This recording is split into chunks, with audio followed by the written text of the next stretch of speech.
Oh, good morning. Good morning. It's so lovely to see you, even though it's virtually, as we're seeing everybody. Would you like to tell us a little bit about who you are and where you are? My name's Sarah. I'm at home, I suppose, in Beverley. Like the rest of us, yeah. I am married to Rich, and we have Theo, little boy, who is 2.5. So, you may well have seen us around. Yeah, how long have you been around? We've probably been at the Minster for about 3 years, but before that, we've moved up to Beverley about 5 years ago.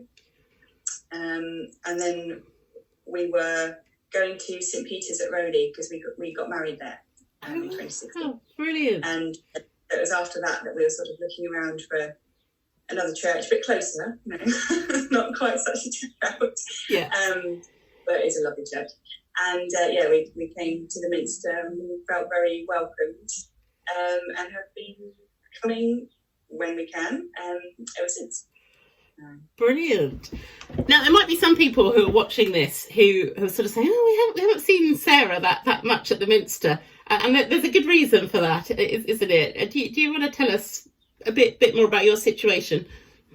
Yeah, well, basically I have a chronic illness. I have an illness called, known as chronic fatigue syndrome, also known as ME, which is a very fluctuating illness and basically means that there are some days that I cannot physically get to the Minster. I don't have the energy to attend a service. You may well have noticed that I am the person who walks incredibly slowly behind her husband and son running ahead. That is part of my illness as well. And since my illness has worsened since having Theo, I very rarely stand up now for hymns or things like that. I only stand when I feel I've got the energy for it. So again, you may well have noticed me in the corner and sort of wondered what I'm doing. I'm just trying to kind of conserve my energy in order to be there, to be present. I mean, to be honest, I as somebody who's not a mum, I would have just thought this was about being an exhausted mother, and until I actually spoke to you, I mean, is that sometimes a problem, that because I think it's often called an invisible disability, isn't it? Because you don't look disabled, whatever that means. I mean, that throws up so much, doesn't it? Yeah, I mean, I think also the fact that it is a fluctuating condition, it is a condition that changes even from hour to hour, but particularly from day to day, week to week. People don't see the sort of the other side, hours spent in bed just resting, or the inability to go for a walk when I want to, things like that. And so you kind of see the best of me if I'm out and about. You see me at in my kind of good side, and not the other side. So it is for others to see, and because I want to kind of explain a bit more about it, and how it can affect people, how it affects me particularly, just kind of spread the knowledge a bit, I suppose. Yeah, I've certainly really appreciated it, and not just from yourself, but I've learned so much from you. So, if you're willing, just tell us a little about some of the sort of the day-to-day challenges, particularly being a young mum. Yeah. First, I just want to be really clear that CFS affects people very differently. What I will be feeling is not what somebody else you might know with the condition will be feeling. And what I'm feeling this month may not be what I felt 2 years ago, next week, who knows? It really changes, and people feel it very differently. The major common symptom for everybody with ME/CFS is what's known as post-exertional malaise, PEM. And basically what that is if you overdo it, so if you use up too much energy, it is a fatigue illness, an illness of fatigue. Your worst symptoms, whatever they may be, will not hit you for 24, 48 hours. So you might actually feel quite good in the time that you're doing whatever it is you're doing, but your body will feel it a day or so later. And then you may be recovering from that for days, weeks, even longer. Some people take months to years to recover if they've really overdone it. So for me, if I go into what I feel, the other constant symptom I have is just fatigue. But it's a different level of fatigue to just being a bit tired. It's basically, I think the best way I could describe it is a feeling between constant jet lag and feeling like I've run a marathon yesterday every morning. My body always feels heavy, and my limbs often feel like they're moving through treacle, not air. And especially anything like going upstairs or slopes, I can feel every single slope on a pavement. I have to go a lot slower. And I basically can't walk very far either before I'm just really tired. My legs are tired, my body's tired. And I have to stop and rest or just go home. And my arms are quite bad as well, so I struggle to lift my arms above up here, basically. So I can't lift things very easily, particularly, especially anything heavy. I really don't lift Theo very often. Even when he was a baby, he was really too heavy for me to lift and hold. Unless I was sitting down, but I certainly couldn't lift him up from the floor.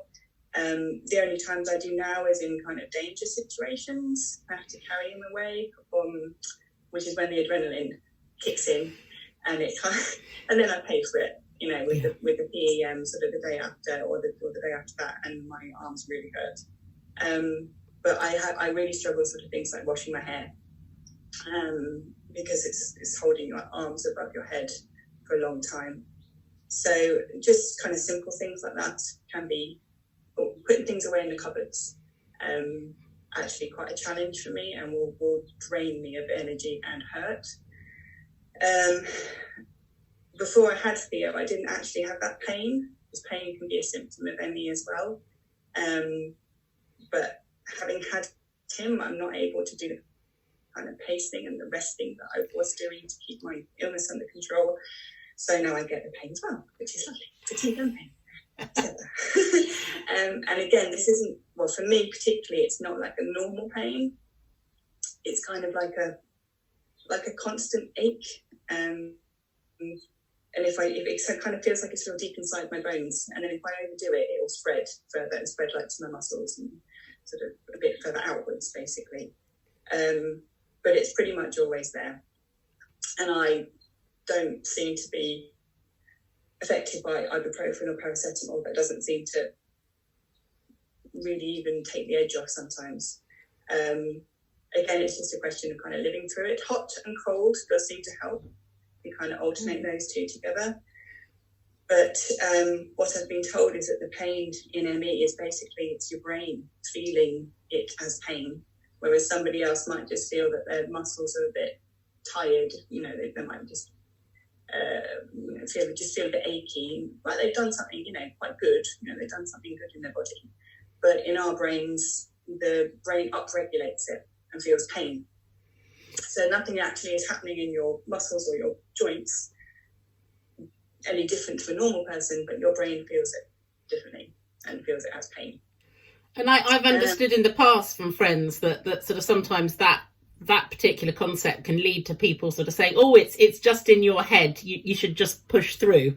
Have you encountered that kind of really helpful advice?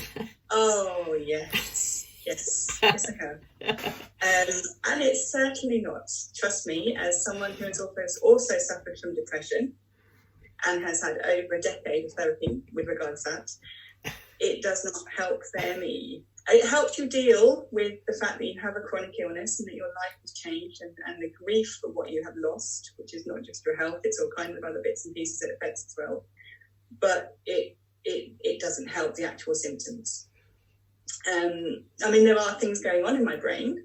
There is some research about recently that suggests there are some cells in the brain called glial cells that may actually be part of this condition's biological way it happens, where it causes problems, that that are supposed to be kind of the ones that get rid of stuff, but they don't work properly. They're inflamed and they block everything being got rid of.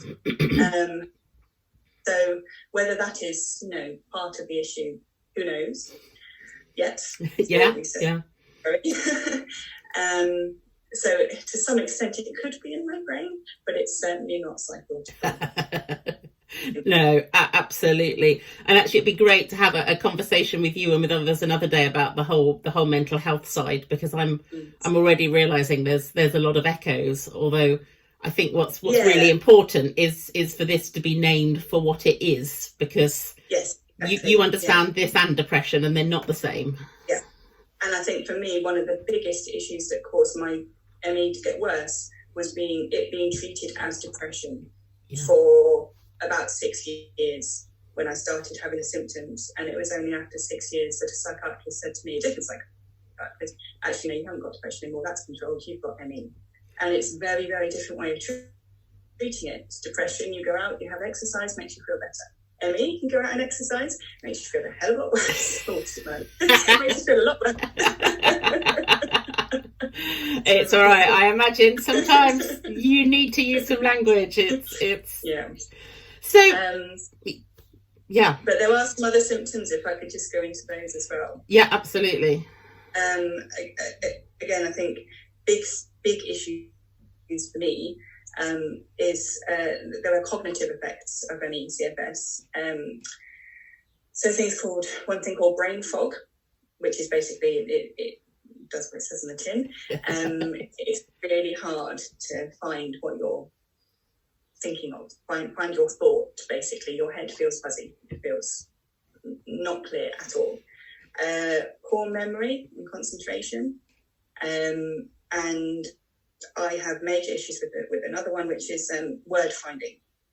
So it can take me a really long time to find the word I actually want to say, and I may go through lots of words beginning with the same letter before I come to that word, or I may actually find the exact opposite word to what I want to say, and I say that and don't realise potentially till the end of the conversation, which is helpful, entertaining. And because of all this, I have actually written down quite a lot of what I've wanted to respond to you, sort of what points I wanted to say. And so you will notice I am reading from my phone at times, because this would be a very, very draining time for me if I was trying to find these words, these sentences all the time from my head. So I have to I've spent the last few days trying to come up with answers so that at least some of the energy usage is kind of taken out of this actual conversation. So yeah, it's challenging, to say the least, sometimes.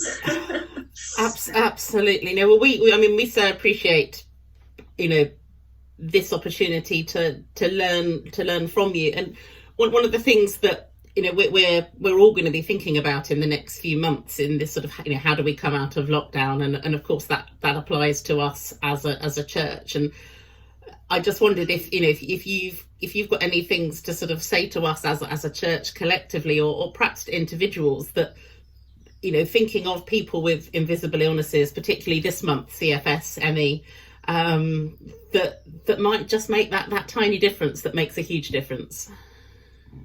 Yeah, well, I think basically if I sort of talk about the things that I think would help in society in general, and that can be kind of distilled down to into the Insta community, the biggest stigma that people with ME, CFS try to overcome is what we talked about before. It's the fact that people say or believe that it is psychological, and that a positive mental attitude will help us get better, if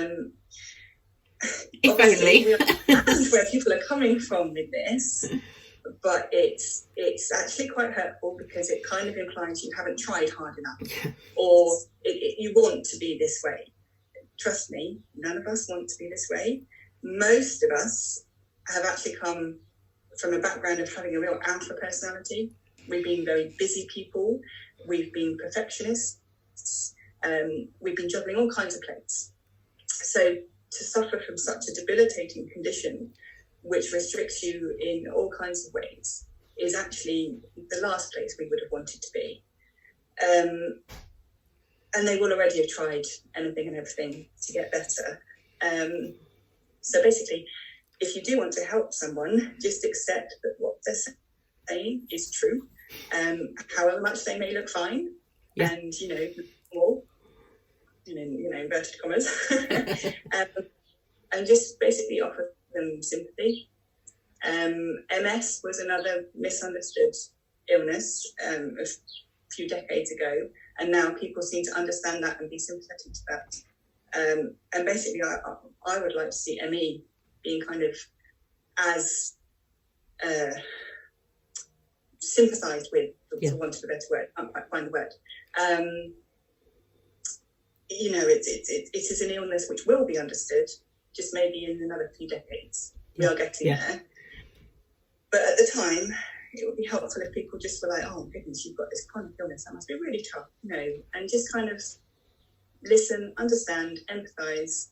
There are many people suffering from all kinds of invisible illnesses. And things like maybe having a blue badge or having a wheelchair, maybe you don't look like you need them, but you do. I have taken a mobility scooter to get round the Yorkshire Arboretum when we went with sort of in the summer, and it felt very strange to be in a mobility scooter because I felt like I shouldn't be, but actually it meant that I could enjoy that day. I didn't get so tired, and I had a lovely day in the woods, basically, which I haven't been out in properly, like far enough away from a car park to really experience them for a long time. Made a big difference to me. And I think this stigma is something that we really need to try and get over inside us and outside. So outside people can help because they're not enforcing that stigma that we are already feeling. You see what I mean? Yeah. I still get quite a few looks for having my blue badge because I look quite young, get out of the car, got a small child. But I need it. I need it to be able to actually get out with Theo and be close enough to somewhere that I don't use up my energy in getting to the place that we then want to spend our energy in. But on the other hand, do try to include us in things. Don't think that, because she's got this illness, she won't want to do this. That'll be too much hard work. Basically, if we have a want to do something, there are ways to make that happen. We basically just need to have a lot more notice because it needs to be planned. The reason I can do this is that I rested myself for the last few days, and I will rest myself for the next few days.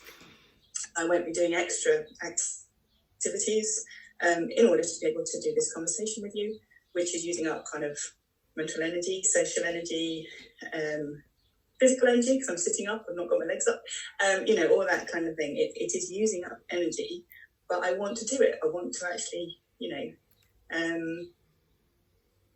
make this happen. And so long as I have time to fit it into my life, into my schedule, then, I can. So I suppose, just keep asking, because one day I hopefully will say yes. And although I can't be very reliable, that's the only thing, because if something did come up that was an emergency, then it would potentially mean that other things then have to be cancelled. I only have a limited amount of energy. In chronic illness circles, fatigue-related ones, it's often known as spoons. So people will say they have a certain number of spoons today, and you use so many spoons for this and so many spoons for that. So maybe I use 5 spoons for getting up the stairs and 10 spoons for washing my hair, and maybe I need 30 spoons to do this conversation. So it's kind of a way of trying to make it more accessible to other people who don't have to think this way about what they're doing every day, day in, day out, to understand quite how something can be a big deal, and how if you don't do these other things, maybe you can save up enough spoons to do something else. I hope that makes sense. Because if not, people can look up spoon theory. It's actually really helpful for everybody. Yeah. Alpha people like me also need to recognise that we might have more spoons than you, but sometimes we run out, and it's a really helpful way of understanding ourselves. Yes, I think it is. It's a good analogy, basically. And then I suppose the other things I was thinking of, I think what could be helpful, particularly to open it up to others, sort of sufferers, I suppose is probably the best term. Other sufferers with ME who may not even be able to make it into the Minster at the moment. I can make it every now and again, but there may be people who cannot make it at all. So being sort of more active virtually after lockdown, this already the sort of online services and sort of the virtual community could be already kind of encompassing more people in that respect. Particularly closed groups. Closed groups can be really helpful because you feel more relaxed to kind of open up and get involved. All that can really help you feel included and like you're keeping up with the news, even if you can't actually be there physically. In the kind of communities, sort of MECFS communities online that I am part of, I know that a lot of them find their virtual networks incredibly, important to their lives, particularly if they are housebound or bedbound. It's their connection, it's their entertainment, it's their social life, really. So I think trying to keep it up after lockdown would be helpful. And then just lastly, lots of ways you can help. It's great. I'm making notes. Well, I've got this recorded, so I can look back. I really think there is something quite sorely lacking from other ME CFS support communities, and that is places for carers to vent and to be understood. Carers actually have a really valid reason to feel very frustrated at this illness, because it has a big effect on their life, as well as the person affected. But it's really not helpful to vent at the person that is affected. Emotional energy is a thing, and so it will drain you. If you're having an argument or you're having a sad time, it will drain you of spoons with me faster than anything. But also for carers, friends and family might not be a safe places to vent, because I've heard of people being called just sort of malingering or lazy. Somebody might be seen as a doormat to be putting up with what a sufferer asks them to do in order to help them in their life. That doesn't help the carer either, because basically, they are caring for this person. They care for this person. They don't want to be firm or harsh with them, and they also know that, especially deep down, that that's not going to help the person either. That's not going to change anything. It just puts in all this negative feelings. So I don't know what the answer is, not being a carer myself. I don't know what would be most helpful. I would quite honestly expect that most of the carers involved have a lot on their plate already without fitting in full-on support groups.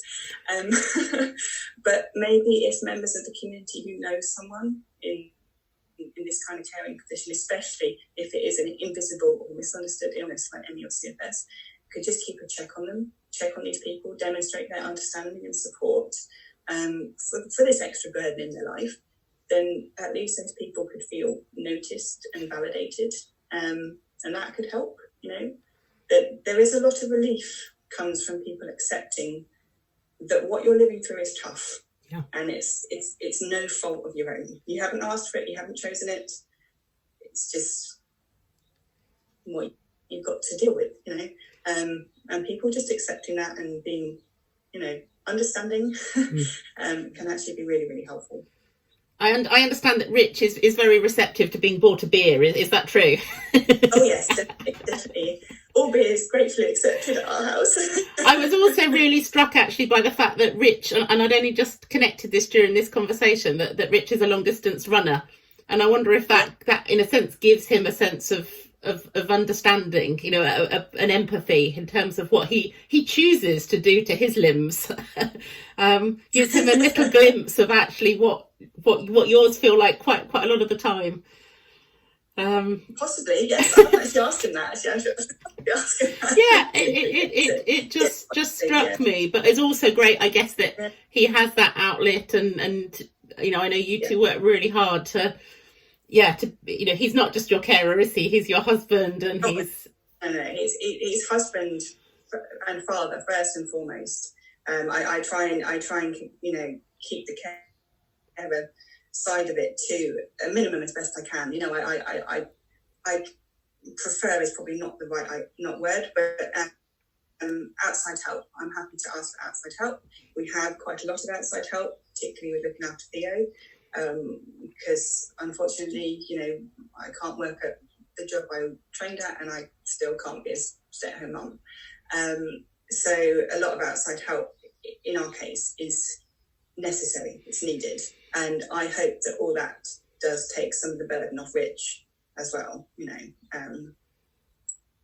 because it's not easy being a carer and being a dad and being full-time, you know, worker as well. It's not easy. So, you know, whatever I can do to try and ease that, I try. Well, Sarah, I don't want to take up any more of your spoons, because I know that this has been huge. We've been planning this for quite a few weeks. And That's good. I'm so grateful. I think it's going to give lots of people lots of food for thought. I think I'm right in saying if people see you around the community, you're really happy for them to come and chat to you further, or...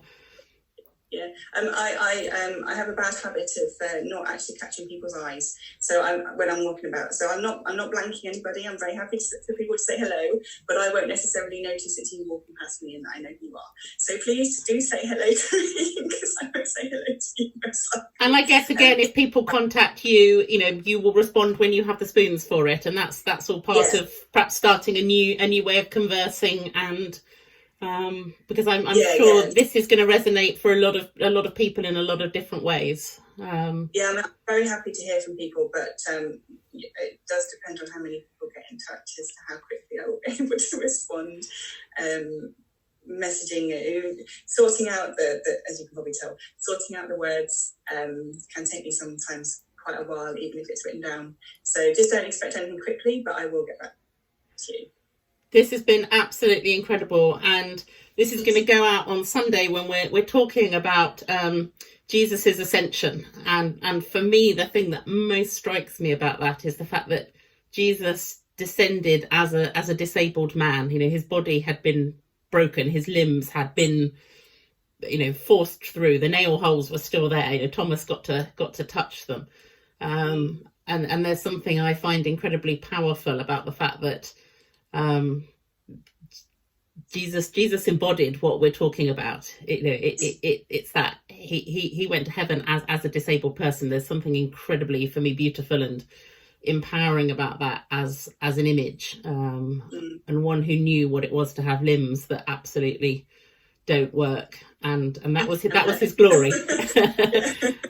So not to either trivialize or to glorify what is at times, lots of rude words, tough, but to sort of, you know, I think there's a whole lot more interesting conversations about how faith comes into this, but that's definitely for another day and some more spoons.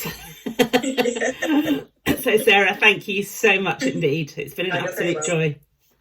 Yeah, thank you, Wendy. Thanks.